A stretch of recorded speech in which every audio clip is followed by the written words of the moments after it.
With a steady hand, I signed the retirement speech, not because I was worn down or weary from decades of work, but because of the envelope she had just slid across the table. My hands, once trained to calibrate machines to the thousandth of a millimeter, didn't shake. But that envelope, nestled between a congratulatory cake and a polished glass plaque, weighed more than any piece of machinery I'd ever lifted. Her voice was soft, almost courteous. "Let's keep this between us," she said, as if delivering divorce papers in the middle of my farewell party was just another line in the script. 21 years of building a life, of shared calendars and intertwined dreams, reduced to a stack of papers slipped across a table like a casual receipt. My children stood nearby, unmoved, not a flicker of surprise, just a hushed, knowing stillness in their eyes. They had known. All along. I didn't shout, didn't ask questions. I simply buttoned my jacket, rose from my seat, and walked out. My footsteps echoed down the long corridor, swallowing the laughter and clinking glasses behind me. That night, I didn't just retire from a career. I stepped away from a home, from a name, from everything I once thought was real.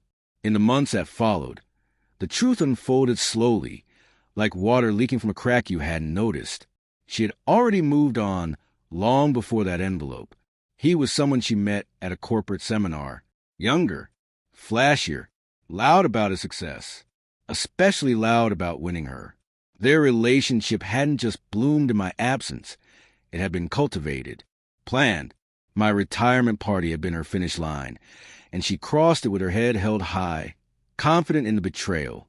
The kids embraced him like an uncle they always wished they'd had.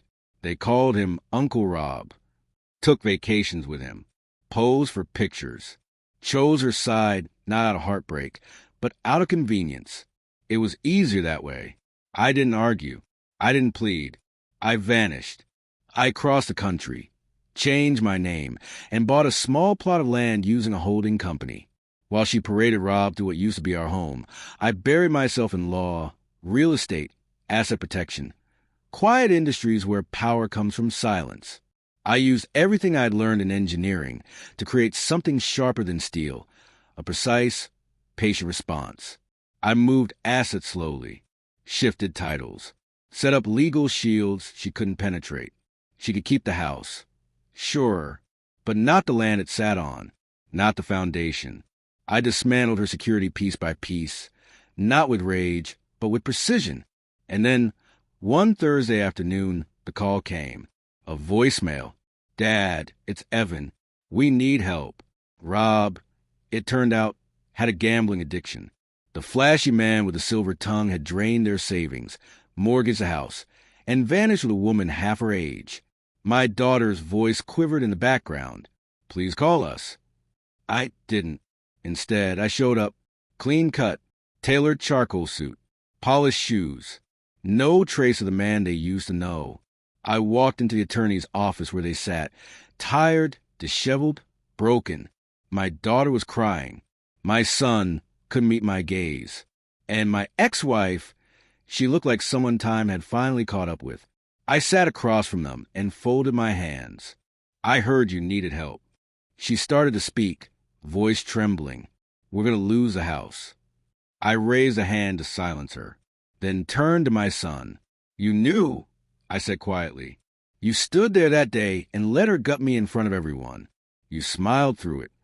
His mouth opened, but no words came. I was gone for 4 years. Became a ghost. Watched you sail with him, celebrate birthdays, holidays like I never existed. Their faces were streaked with tears now. I slid a folder across the table. Inside was the deed to the house. Their house, now mine, bought quietly at a foreclosure auction, paid in full, clean title. I turned to my daughter. "You and your children have 30 days. To my son, your college fund? Gone. That money now funds scholarships for students who still understand what loyalty looks like." And finally, I faced her, but I didn't speak right away. I stood by the window and let silence flood the room like water rising in a sealed space. Then quietly, "You didn't destroy me. I just needed to see who you become when you thought I was gone. I'm not bitter. I'm free." They cried. They begged. They apologized like broken clocks, finally remembering how to tick. But remorse isn't a currency that buys back trust. And apologies, when delivered years too late, are just noise. The story made the local news. Retired engineer reclaims family estate after dramatic fallout. The headlines call me cold, ruthless, but they didn't know the truth, that I gave them time, that I chose silence over vengeance until they came back asking for more. That day at the retirement party, I walked away with nothing but silence in my pocket. Today, I walk forward with peace. They thought I disappeared, but I didn't. I evolved.